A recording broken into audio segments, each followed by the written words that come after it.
In this video, I'm going to show you how to use compound pendulum apparatus with optical gate. Firstly, connect the optical gate with the controller using cable as shown and place the optical gate on the base of the stand. Now press reset button and release the pendulum.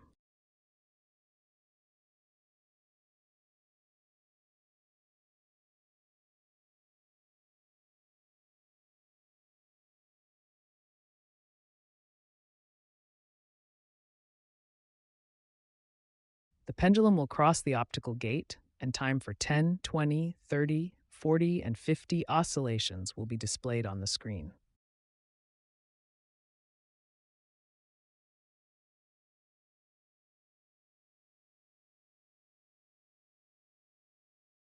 And time period can be calculated using these findings.